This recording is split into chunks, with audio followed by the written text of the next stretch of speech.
Great game. Tough loss. Um, just incredibly proud of my group. Um,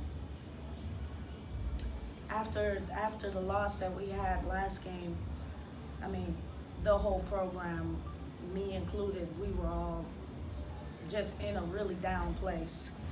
And today I just talked to them about life and what it's like, and adversity is gonna hit, and you have to be able to respond. And I told them when they're moms and aunts and sisters, that they have to be prepared to help the younger person, the younger version of themselves, fight through adversity. And so I think basketball is a tool to teach about life. And I know I'm going to be replaying that last play in my head, see maybe what I could have done differently. But nevertheless, I'm very proud of our group. They could have folded, they could have quit, and they didn't. And for that, I'm grateful. Coach, today was probably the most impressive fight against adversity that you've seen so far this season from your team. What do you think kind of allowed that to happen throughout the entire game and really not give up until the very end? Well, I mean, I just think we were together. We are going through. Like I said, I mean, the last performance was definitely traumatic for us. So the only thing you can do is you can get better or you can get better. It was the first time I had 2 practices. Usually on Friday we just watch film.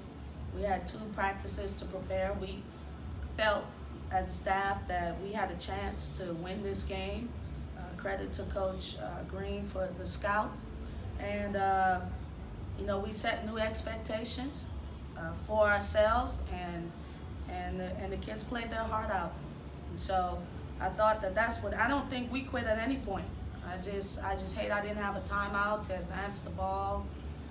There's just a lot of things that I know I'll probably run through for myself personally. But I think that there are other opportunities on the way, and this is a great start for us.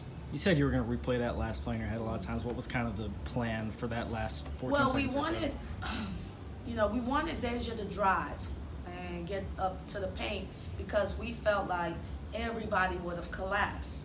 And so Jayla was coming back around to get it, not for a 3, but to have another lane to drive. Because when I was running the flat ball screen stuff, we weren't getting anything because everybody was staying at home and their post player was taking away the vision. So I wanted us to force a rotation with the drive. I don't know, was it a offensive foul? I mean, that's what they call, so I guess that's what it was. But it's just unfortunate because I think we would have made something happen out of it. But in that quarter, too, we got tight. Hadn't been in that situation the last time we've been in that situation, I think, was our kids' game, so in December. Hadn't been in that situation where we had a chance, and I felt like we played a little tight, did some uncharacteristic things throughout that quarter that I know that we want to get back, and so that's what happened. Tootie, it seems like since joining the roster on the game day roster, you've kind of brought another edge to this team, a new mentality. What has kind of been your role, not only in games but in practice, to kind of bring an edge to the team? Well, for one, I'm very grateful for this opportunity to play for Ole Miss. So whenever I step out on the court, whether it's practice or the game, I try to play hard, like no matter what. I try to do what coach say. I'm trying to be a ball of energy because I'm always bouncy. I just really want this program. This is like a foundation. So I just want to help and build it and get Ole Miss back to where it was, but I'm always Where do you kind of see yourself fitting into the roster? Are you more of do you see yourself having any specific role, or is it more of just kind of that motivator? I see myself being when they need a stop, like we need to get on the ball, get scrappy, bring energy. Just that's my role, play defense and bring energy. Coach, can you speak on her a little bit? What she's kind of brought to your team. Tootie, I call it Toots. That's my name for her. But Toots has just been a breath of fresh air.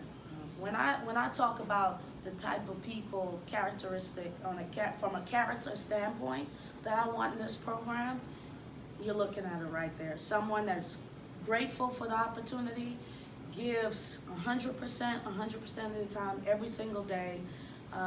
She loves competing. She wants to be in the moment, and that's the future. And so this year, when you talk about foundation, that's the characteristic that we want. Not one time. This is a young lady that didn't do any preseason. Was making passes for us, and now she gets to live out her dreams. And so I think that that's pretty cool, but this is not like a gimmick. She has earned the opportunity. The situation presented itself, and she's making the most out of it, and I'm proud of her for that. Is there any different message going forward based on the way that this game kind of ended? We just got to keep moving forward. Honestly, if you had asked me 48 hours ago, I didn't know how we would get through what we just experienced. I knew that wasn't who we were, but at the end of the day, these are 17 to 22-year-olds, and I know for a 37-year-old like myself, I was distraught, so I could only imagine how they felt. And so I think that the way they responded, this is something that they can carry on for life whenever they're hit with any adversity, to show the type of character and grit that they did. We're in year 2. We are running our race, and we're going to be fine. And I just hate that we couldn't get the win today. But in the same breath, I am very proud of our young women. Any further questions? All right. Thank you.